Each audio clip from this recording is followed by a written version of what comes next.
It's just ONIC, no buts. It's every pick, lane for lane. All right, let's get into the land of Dawn. The Kingdom versus the Super Fam. It's ONIC PH versus RRQ. Did I just see Papa Supermassive players celebrating with the Sonics there in the building? They were there. They were there. They're supporting clearly ONIC Philippine fans as well here. And this is the advantage you have when you have the Jawhead, man. The Hayabusa, who should lose out in clear speed, isn't a loss anymore. Like, you actually clear faster with the help of the Jawhead. He's a great leasher. Brusco keeping tabs on INDO. Mano y mano. But this does open up the Little Wanderer because look, Tsuchijin knows that King Kong's a little slower, so he's like, hey, I'm gonna get this first. Taking a look at it, no Season Hunter this time for Brusco on the Jawhead. It's going to be to pull yourself together and thrill. So just more damage overall. In this matchup, we saw it just earlier, Dyron versus Kirk. It was Kirk on the Phoveus, now it's Dyron. It's a switcheroo. Let's see who has more impact on the Phoveus and the Hylos, right? Because game one, it was definitely the Phoveus winning. How about this gold lane matchup, the Granger versus the Claude? Oh wow, Toy actually goes for the flicker. All right, so he's trusting in his mechanics, his instincts a little more than what I would care for. Again, I would err on the side of caution. Same.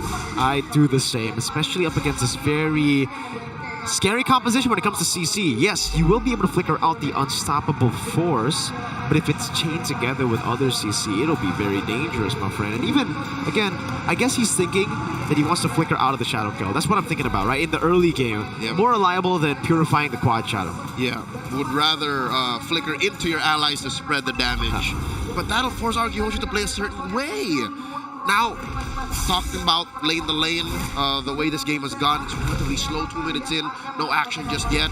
It's ONIC PH first to the pit, 3 members circling. Edok can only watch. So it's just taking a while. Yep. It's gonna go on the orange buff. Kirk is gonna be shoved back over to Tyrant. He's not interested though. Gets stunned up. Rins in the back all alone. Pops in the Crimson Beacon. Will be engaged on by King Kong. Rin's still able to survive now. Tsuchijin jumps into the back. Doesn't have, electrifying beats. And to send Rins was able to pick him up back to the electrifying beats. Oh, all the way in the center of the map. They collapse onto ONIC. 2 down already. Kirk and King Kong. It's all Kingdom, baby. Uh-oh, that ejector might have just played into his demise. Brusco, taken down, but Super Prince gets a double with that yin-yang reaction. A smooth operator, the monster mage is, but he could not take out the key members of RRQ HOSHI to slow down the turtle take. The Kingdom take the first major neutral. Wow. It looked so one-sided, and then Super Prince said, nah, I'm gonna get a few trades in. An instant double as he just waited in the bush for that ambush. But again, we have to acknowledge the fact that when you have to play in the paint, when it's all in AoE, just these little skirmishes, RRQ HOSHI are at an advantage. Even when eventually Toy joins, ONIC PH don't want to fight like that. So it's all about priority, and RRQ HOSHI, despite ONIC being the first to the scene, were out of their breath. It was all initiative for RRQ, so that's one thing RRQ drafted into. We just have to consider how they use that for the gold lane. What a bait though, again, for Rins. See Crimson Beacon very early, hold up, another shove over to Kirk. All inning onto the horse. Revitalize used up, brought back again. The horse stays alive. Kirk refuses to take that lion down. So far, RRQ HOSHI are putting the pressure where it's necessary. Again, they know that they have a lead. 500 leading up to more at 4 minutes. How does ONIC PH thread the needle here? How do they say, hey, we have to win somewhere, and where is that besides the gold lane? I don't think they're in any rush. They can wait for, again, the mid game. Later on, King Kong will hit his power spike. I think everybody will hit their power spike, and then they can utilize the diversion to create an angle of an attack up against RRQ, because right now it does seem like this front to back for RRQ is a bit too strong. They have so much CC that they can chain together, and it works. The synergy is great. Edok gets an implosion. You get demonic force procs on everybody, and then you just see Diamond start jumping. Yep, it's an angle that none from RRQ could expect. That's the only way ONIC wins from the early to mid before them power spikes. Turtle spawning here, lower corner of the map, 10 seconds. ONIC PH, how do they approach this? It seems like they're sending their roamers over there already. Check in. All right, Super Prince is repositioning. Turtle's up. Turtle number 2 spawning in the game. This time RRQ with the control over it. Dyron would go for the shove. Shoulder bash over Brusco. 2 members caught in the Infernal Pursuit now. Sitsujin is on that. No retreat from King Kai. It's jumped back by Edog. And look at the damage coming down from Toy now as Dyron zones him away. Sitsujin gets a double. Prince knocked off now. Chained down for Dyron to get the kill under the turret. But they will give it over to Rins. The half-purple man pushing ONIC to the limit. And all the members of the Super Fam are caught out of position, even underneath tier 1 in mid. That was a bad spot for Prince to be. And all they could get out of that was Dyron. Well played. RRQ HOSHI. Again, it's the chain CC, Leo. We see a 1v1 up top, but Sitsujin is doing a good job right now. Unstoppable force coming down. That's the ejector to lock him up. King Kong gets that shutdown, only traded for a turret. So they have ways still to equalize in the game. But back to the point, Turtle 2. Dyron baited so many resources just by being there, shoving people away, that they completely forgot about Edog's engage. Yep, the man-to-man defense led to a 3-for-1 for Edog's ult. That was amazing. RRQ, the numbers are adding up to benefit them. The check ain't looking good. ONIC PH are in the red, and they're down 1,200 gold. And no matter what they do with these diversions, it just doesn't seem to be enough. It doesn't seem to be worth it. So they're still looking for that off angle where RRQ aren't ready to answer. Kelra, though, different story. I think oh my God! Toy just one blast away. I was saying, of all the members of ONIC, Kelra's the only one who's actually living good. Shadow kill! Over the range, forcing the Crimson Beacon. Dyron, good timing on the shoulder bash, but you can see the kill pressure. This 1,000 gold lead isn't big enough to stop this kill threat from ONIC Philippines. You're looking at King Kong, who's built a Hunter Strike, has a Legion Sword. Who knows what else the Beast is looking to cook up here. Securing his purple first, while Sitsujin clears up down bottom too late to protect that tier 1. And it looks like still RRQ have the advantage in this turtle pit. Sitsujin had a way to just go in towards the turret, but he had to think about it. Everybody was missing on the map. He had to think, who's there, Edog? Implosion on 3! A full dive in the back! What a set! Brusco falling as well! And now it's Sitsujin looking for the cleanup. Rins with a flicker forward. Kirk brought up, slammed down to the ground for Edog to take. The God Implosion echoing all throughout Jakarta City. You can watch that over and over again. It would be just as beautiful as the first time you saw it. RRQ HOSHI converting to a tier 1 in mid and a turtle. How do you come back from that? Wow. What the hell was that? I mean, I did mention it's a signature pick diversion. From a signature to another, Super Prince shows how creative it can be on that diversion. Oh my lord. It wasn't even from an angle you weren't expecting. ONIC knew what they were getting into. They just didn't expect Edog to pull the trigger that quickly. And not on that many members. What a play. The lift up as well, the signature flicker forward of Rins. Reactions from the casters. Yeehaw, man, they're full on Cowboys today. That was a sheriff and his deputy. Now back into the action here. 8 minutes 45. The Kingdom up by almost 2,500 gold. ONIC PH still on recovery mode. Looking at the items, King Kong down by maybe 500 gold, and then a majority of the lead still on Dyron. Mr. Half Purple Man himself. Half purple, half Dyron, half man, human. Yeah? Kingdom. Kingdom, half kingdom. Diversion. Right? Expecting someone to go for this. No. Ends up being a wasted diversion to the bottom lane, but they do get a clear down below. RRQ has watched a good number of Prince matches to know exactly where he wants to send his team when he's on a low Yi. They're waiting for this Lord spawning in the upper quarter. 30 seconds till. And all ONIC has to show for it is that tier 1 push down bottom. They are struggling, and that's an understatement. ONIC can't even play the map. Usually when ONIC is down this bad, they would find ways to play the map, but even King Kong is afraid. King Kong has no natural defenses against what RRQ is bringing. I gotta say, Leo, you know, we were talking about the drafts, and honestly, that was in that was with me thinking there's going to be purifiers on the side of ONIC Philippines. I just noticed there's no purifiers here at all. That's why the EDOC play was so massive. I guess they were punished harder for trusting in their own mechanics. Again, who would flicker that close, right? And Yeah. without seeing the fight fully, would pull the trigger that quickly. So again, ONIC PH may have overestimated themselves, underestimated really the mechanics of this MDL-centric squad, the new gen kingdom. Kirk's going for the chase, but will just be guided back by Rins. Look at Toy. Half HP on the Lord again. Darren walking up again over to Kirk. Able to find Brusco in the bush. Rins with the Crimson Beacon. Sony Super Prince away. Sutsujin gets rid of the Lord. EDOC again finding another! My goodness gracious! And now they're all just falling under that damage. King Kong, he's going to be lifted up just in a bit. Rins looking for the angle. Won't be able to do so as Kelra is able to provide cover. 3 for 1, an amazing exchange. As soon as you saw the Lord fall, you should have backed off, but still RRQ HOSHI make ONIC PH taste the wrath of EDOC's Tigreal.